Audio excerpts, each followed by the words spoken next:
Estamos hoy en Matemáticas y Judaísmo de Cero a Aleph, ya saben, con Amelia Muñoz García. Hola, Amelia. Buenas tardes. Nos alegramos una semana más de hablar contigo para que nos cuentes historias de matemáticos judíos y en este caso nos vas a contar la de Gerhard Hotziel, un matemático judío norteamericano, al menos así es considerado. Cuéntanos. Pues Gerhard Hotziel nace en 1915 y vive hasta 2010. Nació en el seno de una familia judía de clase media en Berlín en 1915, como he comentado. Y allí va a crecer y estudiar pues con idea de entrar en la Facultad de Matemáticas, lo cual hubiera logrado si no hubiera sido por la llegada de Hitler al poder. Para evitarle problemas a su hijo, el padre de Hotziel decide mandar a Gerhard y a su hermano a Sudáfrica, específicamente a Ciudad del Cabo, la segunda ciudad más poblada de Sudáfrica, donde aprovechó para enrolarse en la universidad para el curso de ciencias de 1934. Esta no era la primera vez que Gerhard viaja a un país extranjero. En efecto, en 1924, con tan solo 9 años, su madre fue diagnosticada de una afección pulmonar. Sus médicos le recomendaron que ingresara en un sanatorio suizo, en Davos. Incapaz de dejar atrás a su hijo pequeño, decide llevárselo con ella y mientras la madre estaba siendo tratada en un sanatorio, Gerhard acabó en el hogar infantil de una ciudad muy cercana. Bueno, para empeorar la situación, la madre de Gerhard comienza a perder la cabeza hasta el punto de que 2 años después de su llegada al hospital de Suiza, sus médicos la derivan a un centro psiquiátrico en Alemania y Gerhard vuelve a casa con 11 años.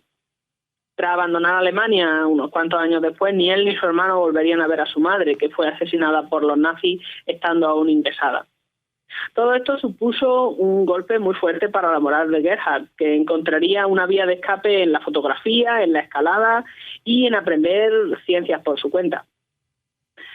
La fotografía se revelaría como una ventaja tras llegar a la Ciudad del Cabo, ya que Gerhard tuvo que buscarse la vida económicamente hablando.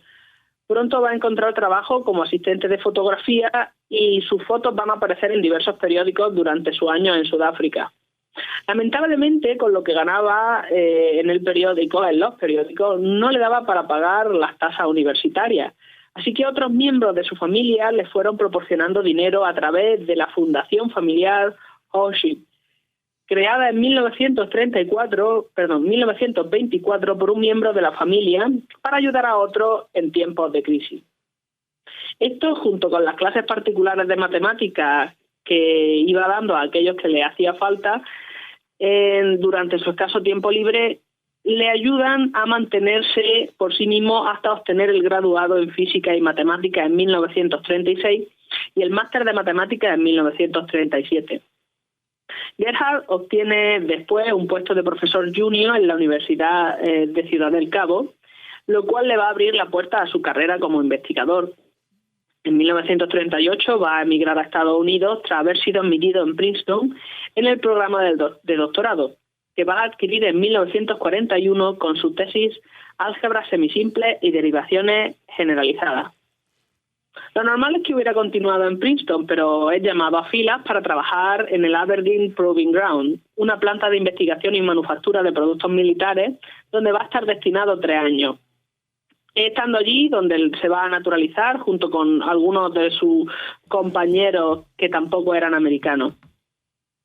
Durante este tiempo estuvo un poco aislado del resto de la comunidad investigadora y aún así va a seguir trabajando por su cuenta, manteniéndose al día con los trabajos de los demás, leyendo revistas aquí y allí, lo que le permite sentar las bases de su teoría y entre 1945 y 1947 publicar una serie de resultados en donde aparece por primera vez la cohomología de Hotziel, que es una teoría de la cohomología aplicada a álgebra, que sirve para clasificar sus deformaciones. La cohomología lo que hace es referencia dentro de topología algebraica a una sucesión de grupos abelianos definidos a través de un complejo de cocadenas. Es decir, que la cohomología lo que va a estudiar son cocadenas y también cociclos y cobordes. Se basa en la asignación de invariantes algebraicos a un espacio topológico que posee una estructura algebraica. Tiene su base en la homología, que es un procedimiento para asociar a un objeto matemático dado, como por ejemplo un espacio vectorial o un grupo, una sucesión de grupos abelianos, con la idea de poder clasificar los agujeros que tiene un espacio topológico y por tanto poder diferenciarlos entre sí. La importancia de la cohomología de Hochschild reside en sus múltiples aplicaciones, tanto dentro del álgebra, por ejemplo, en teoría de representaciones, teoría de deformaciones de álgebra, como también en física, en particular en física cuántica. Bien, tras acabar en la Segunda Guerra Mundial, Gerhard es desmovilizado y le ofrecen un puesto en Princeton como instructor, que él va a aceptar encantado.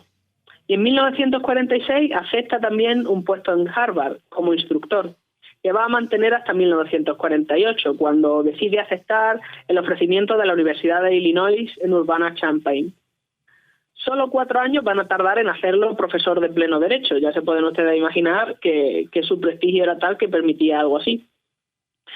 Es más, estando en Urbana, Hochschild va a alcanzar el culmen de su carrera. Por ejemplo, de esta época es su trabajo con Jean-Pierre Serre sobre secuencias espectrales correspondientes a la cohomología de la extensión de un grupo, que se usa ampliamente en matemática hoy en día. También durante esta época se va a interesar en extensiones y representaciones de grupos de Lie, teoría de números, álgebra homológica, etc. Gerhard aprovecha el curso 1951-52 para aceptar un puesto de profesor visitante en Yale, y el curso 1955-56 lo pasa en la Universidad de California, en Berkeley. A partir de entonces, en Berkeley van a empezar a tentarlo para que se una a ellos, lo cual sucede con carácter definitivo en 1958. Cabe destacar que la de Berkeley era una facultad de matemáticas pequeña que pasó por un proceso de crecimiento bastante grande en el entorno a la llegada de Gerhard, y que es precisamente él una pieza fundamental en la contratación de matemáticos posteriormente. Va a pasar allí 25 años y, a pesar de que intentaron convencerlo en más de una ocasión para que se le involucrara en la vida de la facultad como organización, por ejemplo ofreciéndole una cátedra, él siempre va a negarse a aceptar cargos que requieran trabajo administrativo, alegando que no le gustaba nada la burocracia y que le quitaba tiempo para cosas más importantes, como por ejemplo llevar doctorado o ser mentor de personal más joven. Él era muy dado a ayudar y aconsejar a investigadores junior. Uh-huh. Después de lo mal que lo había pasado en Alemania durante su infancia y su juventud, es normal que Gerhard jurara no volver a su país natal. En la correspondencia que hay publicada de Hochschild, hay unas cuantas cartas en las que hace referencia a cómo lo acosaron muy cerca, un grupo de juventudes nazis, creo que fue. Lo acosan muy cerca de un grupo de policías que pasan totalmente mientras a él lo están empujando. Y como un joven nazi amenaza a él y a una compañera preguntándole que qué hacía un judío juntándose con una cristiana, que eso no podía ser. Y se encuentran con que este chaval tiene un arma, entonces tampoco es que le pudieran plantar cara por miedo que pudiera pasar algo más. Entre eso y los eventos posteriores, él dice que no va a volver a Alemania. Sin embargo, sí que va a volver a Europa en varias ocasiones, ya fuera de vacaciones con su familia para esquiar en Suiza o por motivos distintos, universitarios, como cuando atiende a las reuniones del Grupo Bourbaki entre 1951 y 1954, como experto en álgebra. De hecho, él va a formar parte del Grupo Bourbaki durante un tiempo. La carrera de Gerhard no va a pasar desapercibida y va a recibir numerosos reconocimientos, como por ejemplo ser elegido miembro de la Academia de las Ciencias Americana en 1979 o recibir el Premio Steele en 1980, que es uno de los más prestigiosos dentro de las matemáticas. Curiosamente, y aunque él acepta el honor que supone recibir el Premio Steele, no va a recogerlo porque él no cree en premio. Para entonces ya había publicado resultados tan famosos como los relacionados con el grupo Hochschild-Mostow de 1957 y el teorema HKR de 1962. Gerhard escribió no solamente artículos, sino también 6 libros de texto relacionados y reeditados muchas veces con la enseñanza de las matemáticas en la universidad.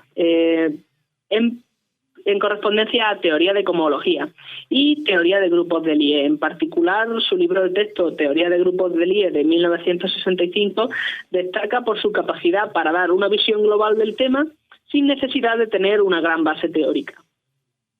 Gerhard se retira en 1982 por cuestión de su edad. Él contaba con 67 años y la universidad decía que esa era la fecha límite en la que podía estar trabajando. Sin embargo, la política de jubilación cambia un par de meses después y él vuelve a reincorporarse en su puesto de trabajo para trabajar durante 3 años más y retirarse con carácter definitivo en 1985. Durante sus últimos años, Gerhard retoma seriamente la fotografía que tanto le había apasionado de joven. Salía a tomar fotos de desiertos y de bosques en lugares tan diversos como Canadá, Arizona, Nuevo México.